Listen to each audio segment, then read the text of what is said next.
অনুষ্ঠানে আসলে এটার যেটা মূল লক্ষ্য দেখলাম যে যারা শুরু করেছেন তাদেরকে উৎসাহিত করার জন্য, যে কোনো অ্যাওয়ার্ডটাই হচ্ছে উৎসাহিত করার জন্য দেওয়া হয় যাতে কাজটা তারা আরো ভালো করে করতে পারে।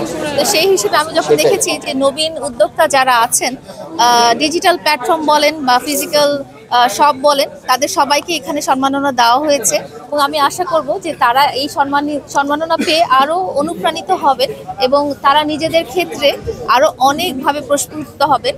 আরো সবচেয়ে বড় ব্যাপার হচ্ছে যে আপনারা যারা আছেন ভাইরা, তারা যখন এটা সম্প্রচার করবেন, এটা দেখে আরো নতুন নতুন মানুষ আসবেন যারা নিজেদের আইডিয়া ক্রিয়েট করবেন বা নিজেরা নিজের পায়ে দাঁড়ানোর জন্য উৎসাহিত। অনুষ্ঠানটা খুব সুন্দর, আমরা খুব এনজয় করলাম, খুব ভালো ছিল, সাংস্কৃতিক অনুষ্ঠান ছিল এবং নানা ধরনের প্ল্যাটফর্মের মানুষজন এখানে একটা মিলন মেলার মতো হয়েছে।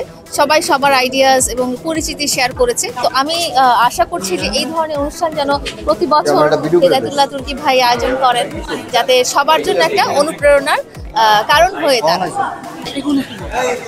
আমার মনে হয় নামে বেনামে এটা কোনো কথা না, তার নিশ্চয়ই কোনো ব্যাকগ্রাউন্ড আছে এবং তার সেই ব্যাকগ্রাউন্ডটাকেই আমরা হাইলাইট করে এটা দেখতে পাই এবং বুঝতে পারি এবং জাজ করা হয়েছে কোনো ক্যাটাগরির বেসিসে।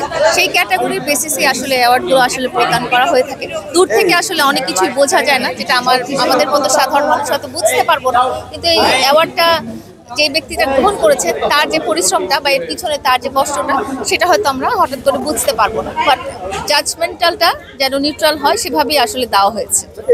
আমার লাইফটা যেরকমই ছিল আমি ওরকমই সকালে ঘুম থেকে উঠি, রাতে ঘুমাই, এইভাবেই কাটাচ্ছি আসলে।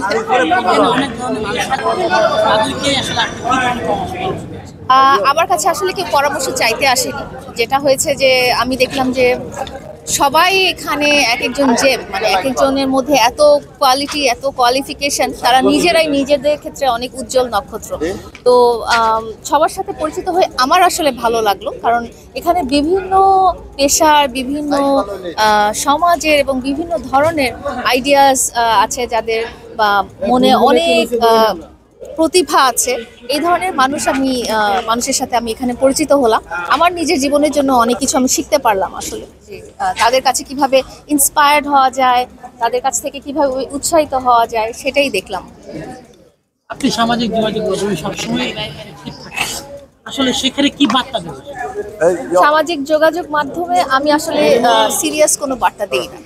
সামাজিক যোগাযোগ মাধ্যমে আমি যেটা তুলে ধরি সেটা হচ্ছে আমার লাইফস্টাইলটা তুলে ধরি, বা আমার ডেইলি লাইফ বা আমার হবি, এটাই তুলে ধরি। আমি এখানে আসলে খুব যে একদম থিওরি বা খুব সিরিয়াস কোনো কিছু আমি ইয়ে করি না, সম্প্রচার করি না।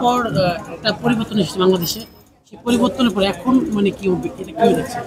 আমি আসলে রাজনৈতিক ব্যাপারে আমার জ্ঞান খুব কম, এটা নিয়ে আমি তেমন কিছু বলতে আমি পারবো না। আমার মনে হয় যে দেশটা তো আমাদের সবার, তো আমাদের সবারই আসলে ধৈর্যশীল হওয়া উচিত এবং আমরা যাতে সাধারণ মানুষ যেটা চায় যে আমরা শান্তিপূর্ণ জীবন যাতে আমরা লিড করতে পারি। এবং যেটা আমি নিজে ব্যক্তিগতভাবে ফেস করি সেটা হচ্ছে যে বাজারে শাকসবজি বা বাজারে পণ্যের দাম অনেক বেড়ে গেছে, যেটা আসলে সাধারণ মানুষের জন্য অনেক কষ্টদায়ক হয়ে উঠেছে আর কি। আমি চাই যেন আমাদের জীবনযাত্রাটা স্বাভাবিক এবং নর্মাল যেন হয়ে যায়।